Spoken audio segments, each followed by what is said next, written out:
Assalamualaikum Mitra. warahmatullahi wabarakatuh. Pada kesempatan kali ini, kelompok kami akan mempresentasikan hasil laporan yang sudah kami buat mengenai analisis kebijakan dan ekosistem kecerdasan artifisial di berbagai negara dan perbandingannya dengan Indonesia. Sebelumnya, perkenalkan kelompok kami, yaitu saya sendiri, Albert. Dan saya Fazriza Pratama. Saya Novel Raja Pradipta Pribadi. Saya Fadila Rafiq Mufli. Saya Mikal Rezik. Oke. Nah, negara yang kami kaji yaitu ada dua. Yang pertama itu Amerika Serikat dan Tiongkok. Nah, kedua negara ini akan kami bandingkan perbandingan regulasi dan ekosistem AI-nya dengan Indonesia. Yang pertama kita akan menganalisis kebijakan dan regulasi di Amerika Serikat. Nah, Amerika Serikat sendiri itu mengadopsi pendekatan yang berorientasi pada pasar inovasi, pada pasar dan inovasi. Nah, di bawah Trump sendiri, institusi Center for AI Standard and Innovation, CAISI, dibentuk pada 3 Juni 2025 untuk menguatkan keamanan nasional dan mengawasi ancaman seperti biosecurity dan cyber, sekaligus meredam regulasi pemerintah negara bagian. Nah, legislasi yang baru yang sudah diberlakukan yaitu ada Take It Down, yaitu UU bipartisan yang mewajibkan platform menghapus deepfake dan revenge porn non-konsensual dalam 48 jam setelah pemberitahuan. Kemudian pemerintahan federal itu memberikan pedoman sukarela, bukan peraturan yang mengikat, untuk pengembangan dan penerapan AI. Contohnya itu ada AI Risk Management Framework oleh National Institute of Standard and Technology. Kemudian ada Blueprint for an AI Bill of Rights oleh Office of Science and Technology Policy. Nah, kemudian ada beberapa hukum dan regulasi di tingkat negara bagian. Yang pertama itu ada Elvis untuk mengatur penggunaan AI dan cloning suara latar belakang selebriti. Nah, ini untuk memberikan perlindungan hukum bagi artis. Kemudian puluhan negara bagian itu antara 2023 sampai 2024 itu mengesahkan regulasi tentang pemilihan, diskriminasi, algoritma pengawasan biometrik, dan proses rekrutmen berbasis AI. Nah, kemudian kita akan membahas dampak dari kebijakan AI pada aspek inovasi. Ekosistem AI adalah yang paling kuat di dunia, seperti OpenAI, Google, DeepMind, dan Anthropic. Kemudian ada keamanan dan etika. Di aspek keamanan dan etika, nah, minimnya regulasi ini meningkatkan resiko bias algoritma, misinformasi, dan ancaman cyber. Kemudian pada persaingan global, Amerika Serikat itu bersaing dengan Tiongkok dan Uni Eropa. Kemudian di kesenjangan regulasi, fragmentasi antara negara bagian dan terpusat, antara sektor swasta dan publik. Nah, tanpa undang-undang nasional, pendekatan patchwork ini menyulitkan perusahaan dan konsumen. Oke, selanjutnya kita beralih ke Tiongkok. Tiongkok ini memiliki pendekatan yang sangat berbeda. Tiongkok itu adalah salah satu negara paling agresif dalam pengembangan dan pengaturan AI. Strategi mereka bersifat top-down, dipandu oleh New Generation AI Development Plan yang menargetkan Tiongkok menjadi pemimpin AI global pada tahun 2030.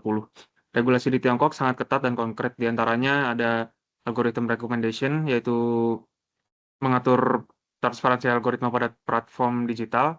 Selanjutnya ada Provisions on Deep Synthesis Management, yaitu dia mengatur penggunaan teknologi deepfake dan AI generatif.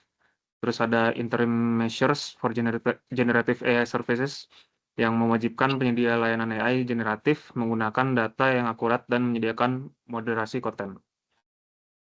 Berikut adalah dampak-dampak dari kebijakan regulasi di Tiongkok. Pendekatan Tiongkok yang ketat ini juga memiliki dua sisi, yaitu dampak positif dan negatif. Yang pertama positifnya itu dia memicu investasi besar-besaran dan pertumbuhan cepat ekosistem AI domestik.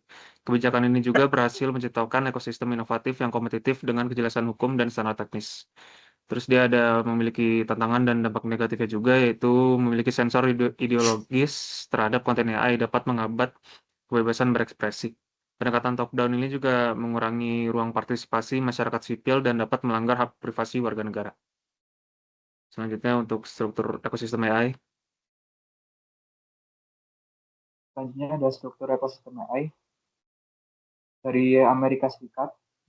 Di bawah NAIAO, Amerika Serikat memperkuat koordinasi AI lintas lembaga sejak National AI Initiative Act 2020. Lembaga seperti NIST, DARPA, NSF, dan DoD, serta universitas top seperti MIT, Stanford, dan Carnegie Mellon jadi penggerak utama riset dan inovasi. Perusahaan besar seperti Google, OpenAI, Microsoft, dan Nvidia memimpin pengembangan LLM, AI generatif, dan sistem otonom dengan pendanaan dominan dari sektor swasta dan venture capital. Pemerintah memberi panduan non mengikat seperti AI Risk Management Framework, AI Bill of Rights, dan Executive Order AI Safety. Akses data dikuasai korporasi, bukan negara. Tantangan utamanya itu ada kesenjangan regulasi antar negara bagian, dominasi korporasi besar, dan ketimpangan akses inovasi. UU terbaru Take It Down Act mewajibkan platform menghapus deepfake revenge porn dalam 48 jam. Selanjutnya dari Tiongkok. Tiongkok mengembangkan ekosistem AI secara terpusat melalui New Generation AI Development Plan dengan target menjadi pemimpin global pada 2030. Koordinasi dilakukan oleh lembaga negara seperti CAC, MIT, MOST, serta militer. Universitas seperti Tsinghua dan Peking, serta lembaga riset seperti Chinese Academy of Science dan Baldu Research memimpin riset AI. Pemerintah mendukung industri lewat subsidi, insentif, dan infrastruktur. Perusahaan besar seperti Baldu, Alibaba, Tencent, Huawei, dan SenseTime berfokus pada pengawasan e-commerce, kota pintar, dan aplikasi militer. Regulasi AI bersifat ketat dan top-down, seperti algorithm regulation, deep synthesis regulation, dan interim measure for generative AI. Negara mengontrol data untuk kepentingan pengawasan dan keamanan nasional.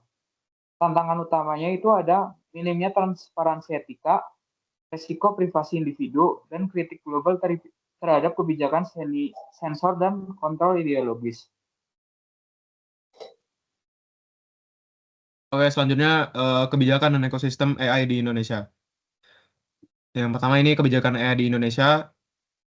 Indonesia telah mengambil langkah strategis dalam pengembangan AI melalui peluncuran Strategi Nasional Kecerdasan Artifisial atau Stranas KA di tahun 2020 sampai 2045 yang dikeluarkan oleh BPPT atau Badan Pengkajian dan Penerapan Teknologi yang berfokus pada pemanfaatan AI untuk pembangunan nasional.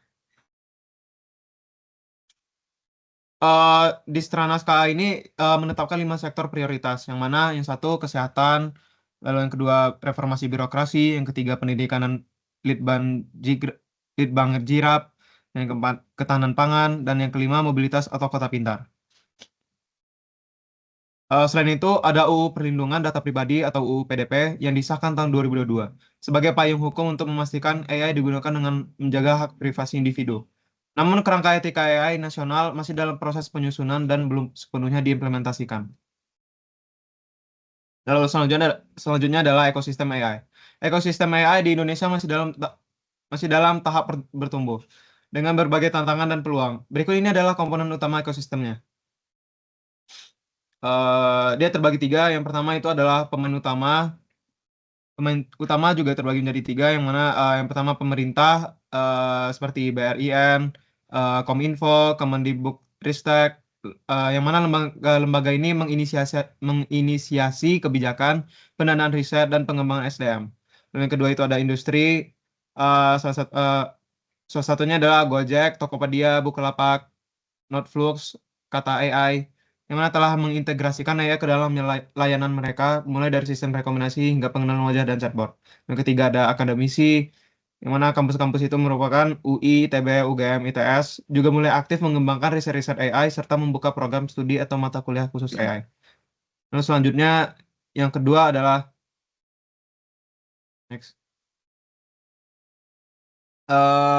sektor selanjutnya adalah infrastruktur.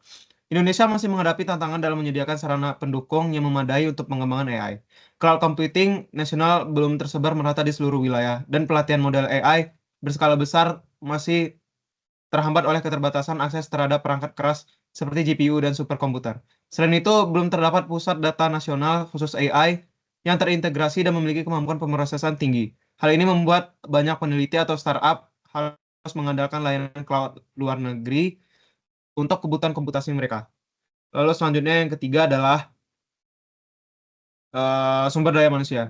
Indonesia masih mengalami kekurangan talenta yang memiliki keahlian mendalam di bidang AI, terutama dalam cabang-cabang seperti deep learning, natural language processing, dan computer vision. Sebagian besar tenaga ahli AI yang ada saat ini berasal dari pelatihan daring, bootcamp, atau kerjasama internasional.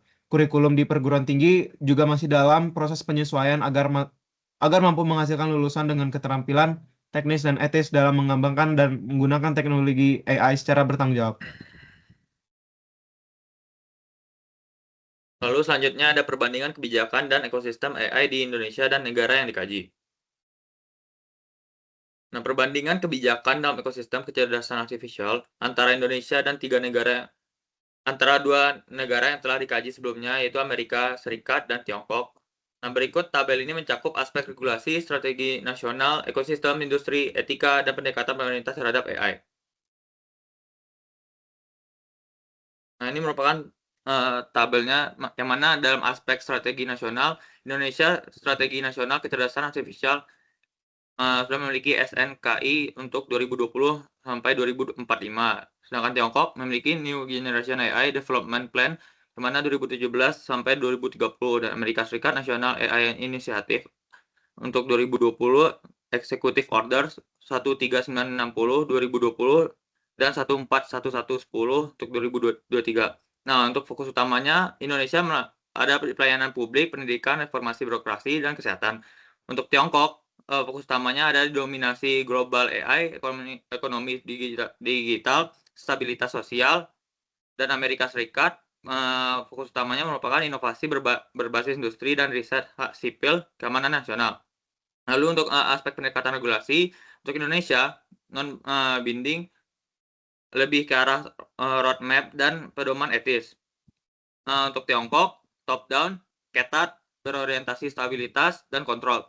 Untuk Amerika Serikat, desentralistik, berbasis prinsip open innovation, inisiatif swasta tinggi. Nah, untuk regulasi khusus AI, untuk di Indonesia belum ada. Belum ada undang-undang khusus AI per 2024. Untuk di Tiongkok, Provision on Deep Synthesis untuk 2023 dan Interim Measure 2023 dan Algorithm Law. Nah, untuk di Amerika ada NIST AI Risk Management Framework untuk 2023 dan EO AI Safety untuk 2023. Nah, untuk institusi koordinasi, Indonesia memiliki BRIN, Kominfo, BSSN, dan Pandi, dan Kementerian Pendidikan. Untuk di Tiongkok ada CAC, MIIT, State Council, Lembaga Keamanan. Dan untuk di Amerika sendiri ada NAIIO, NIST, OSTP, DARPA. Nah, untuk etika dan tata kelola, Indonesia memiliki paduan etika AI dari Kominfo dan BRIN untuk 2021. Untuk Tiongkok, etika diwajibkan melalui review nasional dan pembatasan ideologi. Dan Amerika Serikat melakukan pendekatan pada keadilan, transparansi, akuntabilitas. Nah, untuk perlindungan data, Indonesia dilindungi oleh Undang-Undang PDP nomor 27 2022. Untuk Tiongkok, ketat dalam pengawasan data dan data dikontrol oleh negara. Untuk Amerika, undang-undang di sentoral belum ada undang-undang data federal. Untuk ekosistem industri AI, Indonesia berkembang pesat, namun masih didominasi oleh startup awal. Nah, untuk di Tiongkok, lebih dari 4.500 perusahaan AI, Baidu, Alibaba, Tencent sebagai pemain utama. Dan untuk di Amerika, raksasa AI berupa OpenAI, Google. Nah, di skip aja. Lalu penjelasan singkatnya, yaitu Indonesia telah memiliki SNKI dan panduan etika AI, namun belum memiliki regulasi mengikat atau undang-undang khusus yang menangani risiko AI. Koordinasi antar lembaga dan kurangnya investasi jangka panjang juga menjadi tantangan besar. Lalu Tiongkok mengatur AI secara ketat dengan pendekatan top-down, mendorong pertumbuhan industri AI besar, namun disertai sensor dan pengawasan tinggi. Lalu Amerika Serikat bersifat desentralistik dan lebih berbasis pada inovasi industri. Namun mulai meningkatkan pendekatan regulatif pasca 2023 lewat Executive Order Presiden Biden tentang AI. Oke, di sini yang terakhir kesimpulannya kita memiliki pendekatan yang beragam Setiap negara dipengaruhi oleh struktur politik, nilai sosial, dan prioritas nasionalnya. Dan kita dapat menyimpulkan bahwa Amerika Serikat itu mengedepankan inovasi berbasis sektor swasta dengan regulasi yang longgar. Jika dibandingkan dengan Tiongkok, Tiongkok itu menerapkan pendekatan terpusat dan ketat dari pemerintah. Kalau Indonesia itu telah menunjukkan komitmen awal melalui Stranas KA, namun masih menghadapi banyak tantangan struktural seperti minimnya regulasi khusus, keterbatasan sumber daya manusia, infrastruktur, serta investasi riset yang rendah. Berikut adalah rekomendasi untuk Indonesia. Indonesia itu bisa melakukan kolaborasi lintas sektor, penguatan kerangka hukum dan etika, dukungan riset dan inovasi lokal, dan bisa juga pembangunan ekosistem integratif. Sepertinya sekian dari kelompok kami. Wassalamualaikum warahmatullahi wabarakatuh.